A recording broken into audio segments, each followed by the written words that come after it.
Bismillah, alhamdulillahilladzi 'allama bil qalam, 'allamal insana ma lam ya'lam. Sedulur Muhammadiyah yang berbahagia,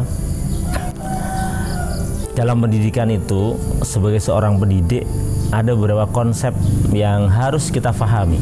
Meskipun ini tidak secara letterlik disebutkan di dalam Al-Quran maupun dalam hadis, tapi para ulama kemudian membangun konsep-konsep ini, bagaimana tipe dan karakteristik seorang pendidik.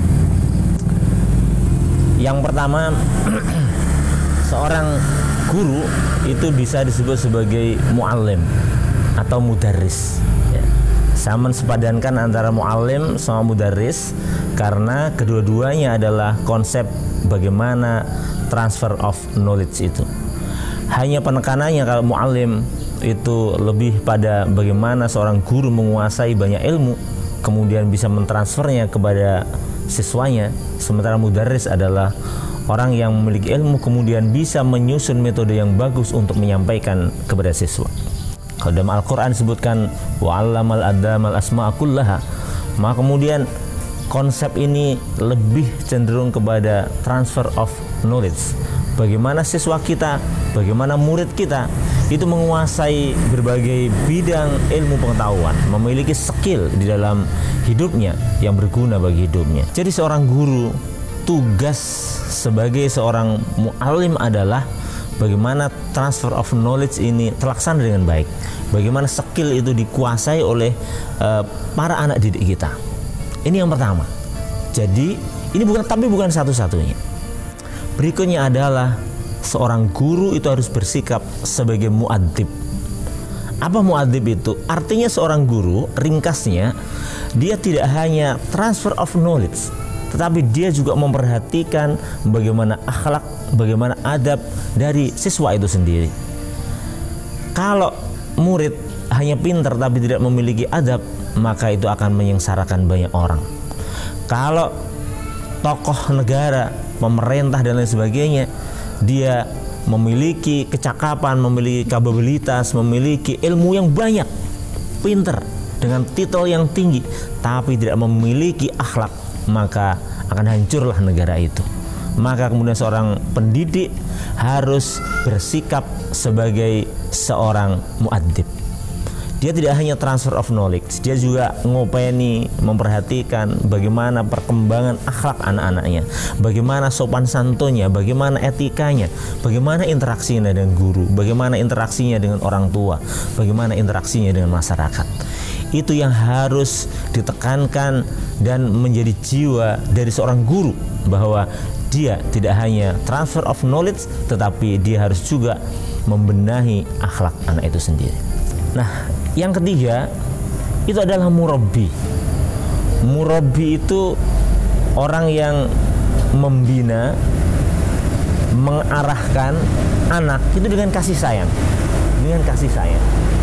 Jadi kalau kita sering berdoa, Allahummaghfirli dzunubi wali walidayya warhamhuma kama rabbayani shaghira, maka murabbi itu ibarat seorang orang tua gitu, yang kemudian ngopeni anaknya. Jadi dia memberikan kasih sayang, bukan hanya memberikan ilmu tapi juga memberikan kasih sayang. Murabbi itu mengarahkan dia, mengembangkan skillnya, mengembangkan bakatnya, tapi dengan kasih sayang yang tinggi, dengan kasih sayang sebagaimana seorang orang tua kepada anaknya. Jadi tidak mungkin seorang guru yang dia sebagai seorang murabbi itu akan memberikan hukuman kepada anak karena kemarahannya. Pasti tidak. Seorang murabbi pasti memberikan perintah, memberikan hukuman itu atas dasar kecintaannya terhadap anak. Dia tidak mau anaknya menjadi orang yang jahat, dia tidak mau anaknya menjadi orang yang tidak sukses. Maka kemudian hukuman yang diberikan terukur, tugas yang diberikan juga terukur, sehingga apa yang dilakukan itu adalah bentuk kasih sayang orang tua kepada anaknya. Maka menjadi murabbi itu bukan hanya selesai sebagai mu'alim tadi memberikan ilmu, tapi juga menjamin apakah si anak ini betul-betul menguasai apa yang dia berikan. Apakah si anak ini kemudian akhlaknya juga sudah bagus? Apakah anak ini kemudian dia memiliki rasa kasih sayang terhadap sesamanya? Maka muadzib, muallim, murabbi ini melekat menjadi satu dalam diri seorang guru. Nah, kemudian berikutnya adalah bukan hanya sebagai muallim, bukan hanya sebagai mudarris, bukan hanya sebagai muadzib, bukan hanya sebagai seorang murabbi. Yang lebih penting lagi dalam konsep pendidikan Islam, seorang pendidik itu harus menjadi mursyid. Bayangkan, mursyid. Di dalam Muhammadiyah mungkin tidak begitu dikenal apa mursyid itu. Biasanya ini adalah dikenal di kelompok-kelompok tarekat. Tetapi konsep mursyid ini artinya bahwa seorang guru tidak hanya memperhatikan fisiknya, mentalnya, tapi juga spiritualnya. Seorang guru yang dia bertindak sebagai seorang mursyid, maka dia mendoakan dalam malam-malamnya. Ketika ada siswanya yang nakal, dia tidak mengumpat, dia tidak menghardik, dia tidak mengatakan hal-hal yang jelek kepada anak tersebut, tapi dia ingat nama anak itu. Selesai sholat, dia doakan semoga anak itu menjadi orang yang baik. Jadi seorang guru, nah itu bukan hanya menjadi seorang mu'alim tadi yang hanya memberikan ilmu saja, atau mudaris tadi yang kemudian dengan metode-metodenya dia membuat siswa menjadi pintar, murabbi kemudian yang mengarahkan tadi, kemudian muadzib yang ngopeni terhadap akhlaknya, kemudian mursyid tadi yang bagaimana kemudian spiritualitas anak itu juga dikembangkan gitu. Nah, yang terakhir ini agak guyon-guyon itu disebut juga sebagai muadzin. Muadzin itu tukang azan, artinya penyeru atau pemanggil gitu kan. Jadi seorang guru itu harus juga menyeru kepada mereka. Jadi bagaimana supaya mereka itu mengerti terhadap pendidikan kita, bagaimana kemudian dia juga paham bahwa oh ini Pak Guru sedang menjadi seorang penyeru, menjadi seorang komando, menjadi seorang fasilitator untuk kegiatan-kegiatan kesiswaan. Ini yang perlu kita perhatikan ketika kita menjadi seorang pendidik. Oleh karena itu, sebagai kesimpulan sekali lagi, ketika kita sudah mengikrarkan diri, punya niat menjadi seorang pendidik, maka yang harus kita lakukan adalah, yang harus kita jiwai adalah, kita itu seorang mu'alim, maka harus pinter. Seorang guru harus mengupgrade pengetahuannya. Seorang guru harus mengupgrade pengetahuannya. Kenapa? Kan dia mu'alim. Apa yang dia ajarkan kalau kemudian dia tidak memiliki kompetensi yang bagus? Dia juga sebagai seorang mudaris, dia memiliki banyak metode untuk bisa memberikan ilmunya kepada orang lain. Kemudian sebagai seorang muadzib, muadzib, dia juga ngopaini terhadap akhlak anak-anaknya, siswanya. Maka bagaimana mungkin seorang guru yang tidak memiliki akhlak yang bagus kemudian mengajarkan akhlak yang bagus? Itu tidak mungkin terjadi. Kemudian murabbi, orang yang memiliki kasih sayang yang tinggi ketika dia membimbing, ketika dia mengarahkan murid-muridnya itu untuk mencapai kesuksesan. Dan selanjutnya tadi adalah sebagai seorang mursyid.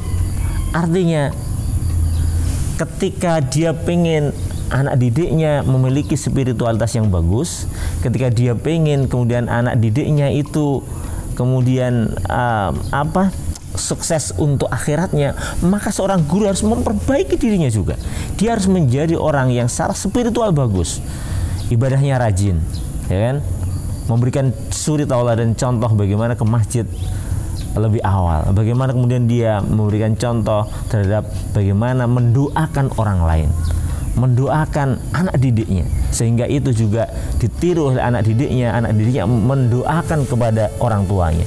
Hubungan antara anak didik tadi, seorang murid dengan seorang guru, itu hubungan-hubungan sebagaimana seorang kiai kepada santrinya, hubungannya sangat erat sekali. Hubungannya adalah hubungan spiritualitas, bukan hanya sehubungan antara guru sebagai seorang profesi dan murid sebagai orang yang dititipkan.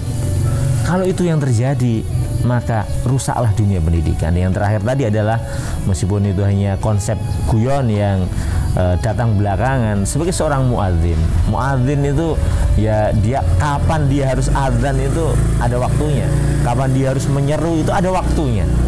Jadi tidak setiap saat dia kemudian membuat instruksi yang aneh-aneh, tidak setiap saat dia kemudian memanggil dengan panggilan-panggilan yang jelek. Nah, dia adalah seorang muadzin, yang diucapkan adalah bagus, kapan dia harus mengucapkan dia juga tahu.